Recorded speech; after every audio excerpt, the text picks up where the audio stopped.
Bonjour à tous, j'espère que vous allez bien. Bienvenue sur la chaîne YouTube UGK Trading. Aujourd'hui, vidéo très spéciale. Jamais j'aurais pensé faire une vidéo de ce type car vous allez le voir, je vais avoir un discours assez négatif, notamment sur la France, sur le système des retraites et je vais essayer de vous générer un électrochoc pour vous aider à passer à l'action et à préparer votre retraite, préparer votre avenir financier. Et dans cette vidéo avec, je pense, très peu de montage, il y aura peu de blabla, je vais directement vous montrer des exemples chiffrés et une solution concrète pour vous permettre de préparer votre avenir, surtout pour les plus jeunes. Alors clairement, vous avez compris dans cette vidéo, je vais vous parler de la France, de l'état de la France, de la santé économique de la France, de la difficulté du système des retraites actuel en France, mais globalement dans l'Union européenne, et pourquoi vous n'allez pas avoir de retraite. Vous allez vous dire, mais c'est qui celui-là qui vous parle du système des retraites et qui dit que vous n'allez pas avoir de retraite? Vous êtes libre de ne pas me faire confiance, mais ça fait plus de 12 ans que je travaille sur les marchés financiers. J'ai travaillé en institution financière et j'ai été conseiller en investissement financier. Mon objectif est simplement de vous dire la vérité, mon ressenti pour vous aider à passer à l'action. Et évidemment, je vais vous proposer une solution à travers cette vidéo pour vous permettre de constituer, de financer votre retraite par vous-même. Et c'est hyper important de comprendre ce message le plus tôt possible. C'est vrai qu'il y a un énorme problème aujourd'hui en France, globalement en Union européenne, mais surtout en France. D'ailleurs, je suis français, donc je connais bien la France, avec un grand manque d'éducation en matière d'investissement en bourse. Et donc, au final, lorsqu'on est français, on attend que ce soit l'État qui règle nos problèmes. Mais aujourd'hui, l'État de la France ne va pas régler vos problèmes car la France ne peut pas encore augmenter ses impôts quand on voit que la France est un des premiers pays de l'OCDE en matière de taxes et d'impôts. Donc automatiquement, ça risque de continuer à se dégrader. Si ce n'est pas clair, ne paniquez pas. Je vais tout vous expliquer dans cette vidéo. Je précise que dans cette vidéo, je ne vais pas vous parler de trading, mais de bourse et surtout d'investissement à la fin avec des ETF, avec encore une fois des chiffres concrets. C'est la solution la plus simple. Je vais vous expliquer comment ça fonctionne.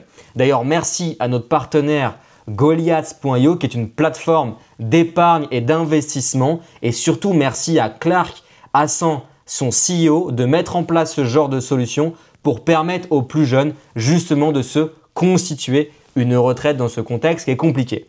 Maintenant que l'introduction est faite, permettez-moi de commencer de rentrer dans le vif du sujet.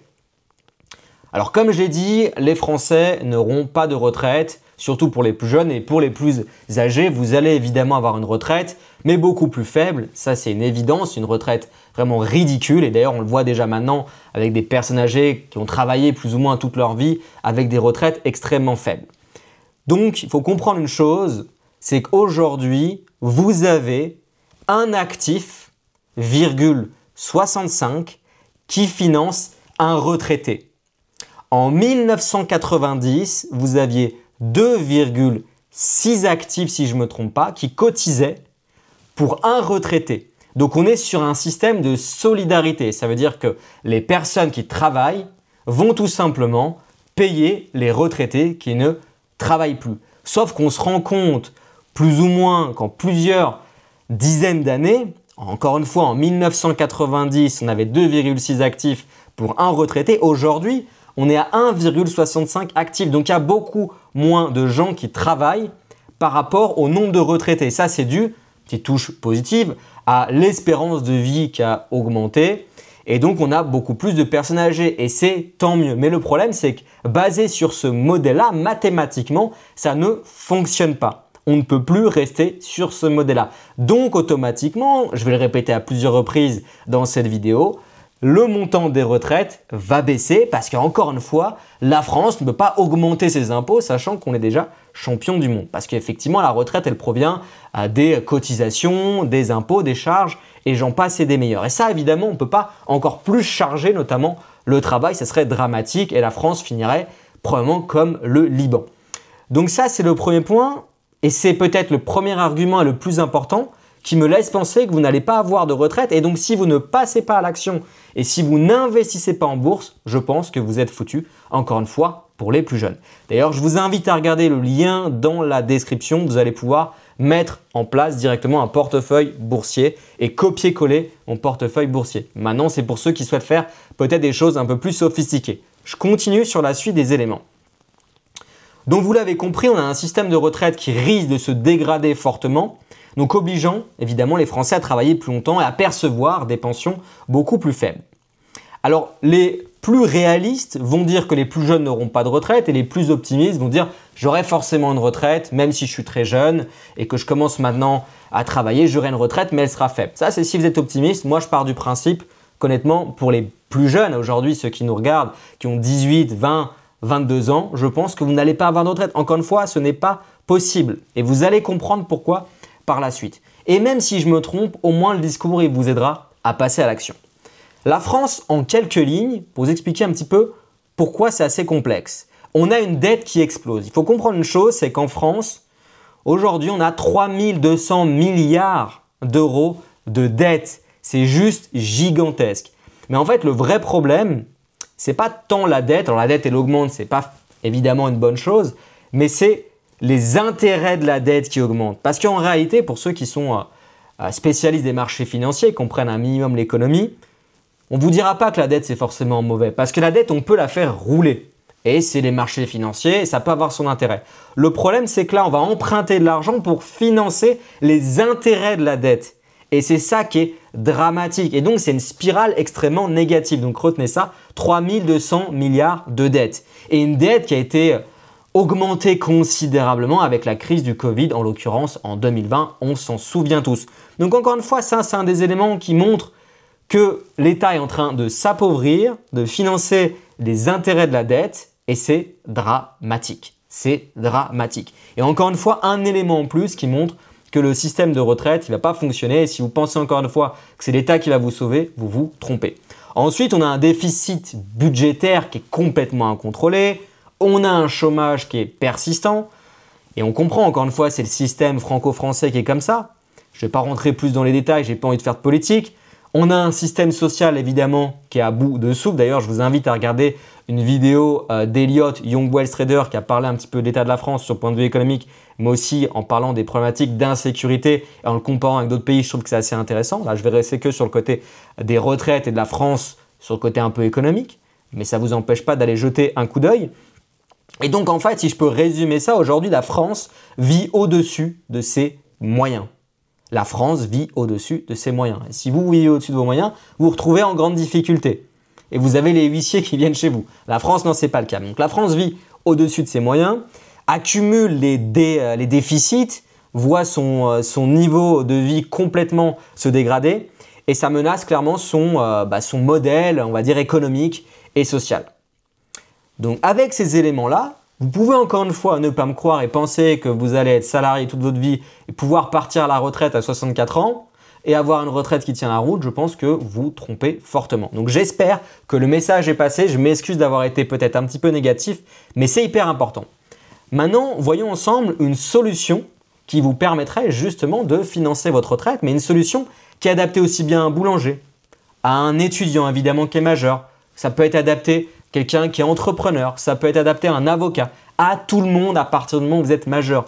Vous n'avez pas besoin d'être un spécialiste en bourse pour investir en bourse. Si vous faites des choses simples, intelligentes, évidemment c'est bien de se former, mais ce que je vais vous partager, c'est extrêmement simple et vous pouvez le mettre en place avec l'application Goliath qui est un courtier qui est réglementé en Union européenne qui vous permet d'épargner et d'investir notamment sur des ETF. Alors, je vous ai déjà fait beaucoup de contenu sur les ETF, notamment sur des ETF SP500. C'est tout simplement un fonds indiciel, un ETF, donc un regroupement d'actions en une seule ligne, en une seule boîte, en un seul produit. Vous pouvez investir. Par exemple, dans le SP500, c'est de ça dont je vais parler. Le SP500, c'est un indice américain avec 500 grandes entreprises américaines, mais en fait pas que, parce qu'elles opèrent globalement donc à l'échelle internationale. Donc, vous avez une énorme diversification en une seule ligne. Donc, c'est vraiment incroyable. Et donc, avec Goliath ou avec d'autres plateformes, vous pouvez en fait investir sur un ETF qui va répliquer en fait le S&P 500 et vous allez avoir la possibilité de profiter de ces performances-là. Alors avant ça, c'est bien de mettre une nouvelle fois quelques chiffres. Au niveau de la performance historique du SP500. Il faut savoir que sur les 30 dernières années, on est aux alentours de 10% annualisé de performance, évidemment en réinjectant les dividendes que ces entreprises vont générer. Pour être précis, on est à 10,25%. Selon l'ETF SP500, ça peut varier un petit peu car il y a des petits frais sur les ETF, mais qui sont aujourd'hui extrêmement faibles, d'autant plus, encore une fois, si vous passez par des plateformes comme Goliath.io, mais évidemment, il y en a d'autres, mais Goliath, en fait, c'est les néo-brokers, les courtiers à la mode qui vont justement répondre à cette problématique de retraite. C'est clairement leur mission, c'est leur objectif. Et tant mieux, et encore une fois, merci à son CEO Clark Hassan et aux équipes en l'occurrence de Goliath et même aux autres plateformes, j'ai envie de dire concurrentes, qui permettent en fait aux plus jeunes de démocratiser la bourse. Et ici, évidemment, je ne parle pas de trading. L'avantage des ETF, avant de vous partager une stratégie très simple à mettre en place pour ne pas faire n'importe quoi, je vais vous partager quand même les avantages des ETF, c'est que vous faites ça en une seule ligne, vous avez une énorme diversification, vous pouvez aller sur des produits qui sont assez intéressants, assez dynamiques, qui vont vraiment bien tenir face à l'inflation. Et c'est surtout en quelque sorte transférable. Je vous ai parlé juste avant de l'état de la France. C'est vrai qu'investir en immobilier, ça peut être intéressant. Je ne suis pas un spécialiste de l'immobilier, ça peut être intéressant, mais vous l'avez compris, la France, pour tenir son modèle, va continuer, n'a pas le choix en fait que d'augmenter les impôts, même si ça va avoir des effets pervers comme je l'ai expliqué. Donc si vous avez de l'immobilier en France, vous allez forcément être soumis à des taxes. Si vous avez une maison secondaire, si vous faites du locatif, et j'en passe et des meilleurs, vous allez avoir des taxes. L'avantage en fait d'investir en bourse, c'est que c'est complètement dématérialisé. Ça veut dire quoi? Je m'explique. Ça veut dire que si demain vous voulez quitter la France pour aller vivre en Suisse, dans mon cas je vis en Suisse, vous pouvez aussi rester en France, évidemment ça reste un beau pays, mis à part ces points négatifs que je vous ai cités. Si vous voulez partir à Dubaï, si vous voulez partir aux États-Unis, peu importe, en fait, vous allez pouvoir transférer en quelque sorte votre portefeuille selon un petit peu comment c'est organisé, évidemment. C'est pas comme du dur, de la pierre, où là, effectivement, c'est compliqué. Et puis, si du jour au lendemain, on va vous mettre plus 20%, plus 30% de taxes, bon, bah, vous n'avez pas vraiment de solution, vous n'avez que vos yeux pour pleurer.